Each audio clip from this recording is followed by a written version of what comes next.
you want to change the world, start off by making your bed. If you make your bed every morning, you will have accomplished the first task of the day. It will give you a small sense of pride, and it will encourage you to do another task, and another, and another. And by the end of the day, that one task completed will have turned into many tasks completed. Making your bed will also reinforce the fact that the little things in life matter.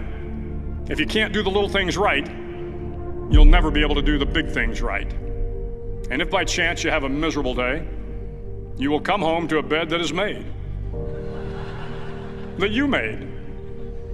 And a made bed gives you encouragement that tomorrow will be better. To pass SEAL training, there are a series of long swims that must be completed.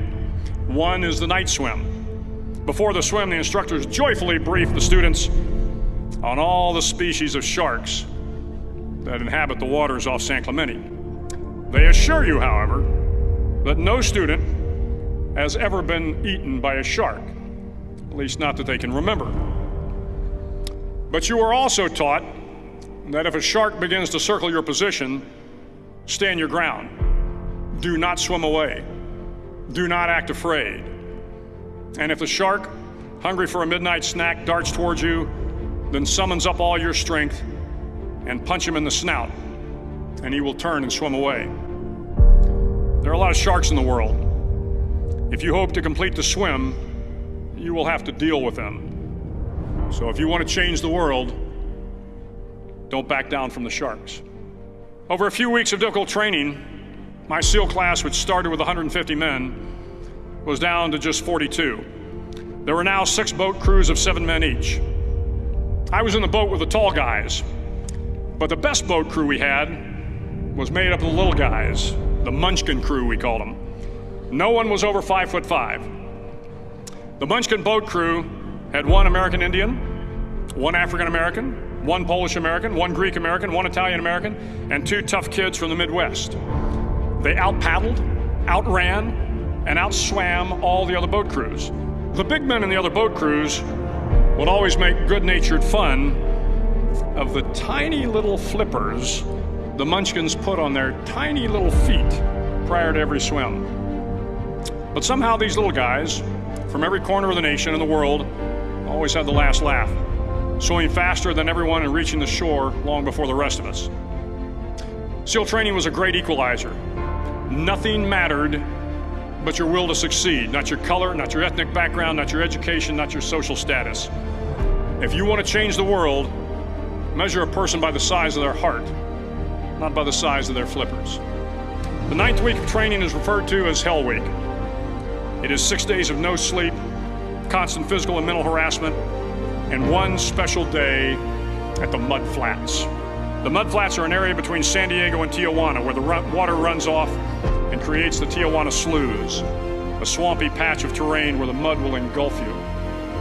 It is on Wednesday of Hell Week that you paddle down to the mud flats and spend the next 15 hours trying to survive the freezing cold, the howling wind, and the incessant pressure to quit from the instructors. As the sun began to set that Wednesday evening, my training class, having committed some egregious infraction of the rules, was ordered into the mud. The mud consumed each man till there was nothing visible but our heads. The instructors told us we could leave the mud if only 5 men would quit. Only 5 men, just 5 men, and we could get out of the oppressive cold. Looking around the mud flat, it was apparent that some students were about to give up. It was still over 8 hours till the sun came up. 8 more hours of bone-chilling cold. The chattering teeth and the shivering moans of the trainees were so loud, it was hard to hear anything. And then one voice began to echo through the night. One voice raised in song. The song was terribly out of tune, but sung with great enthusiasm. One voice became 2, and 2 became 3, and before long, everyone in the class was singing. The instructors threatened us with more time in the mud if we kept up the singing, but the singing persisted, and somehow the mud seemed a little warmer, and the wind a little tamer, and the dawn not so far away. If I have learned anything in my time traveling the world, it is the power of hope. The power of one person, a Washington, a Lincoln, King, Mandela, even a young girl from Pakistan, Malala. One person can change the world by giving people hope. So if you want to change the world, start each day with a task completed. Find someone to help you through life. Respect everyone. Know that life is not fair and that you will fail often. But if you take some risks, step up when the times are the toughest, face down the bullies, lift up the downtrodden, and never ever give up. If you do these things, the next generation and the generations that follow will live in a world far better than the one we have today.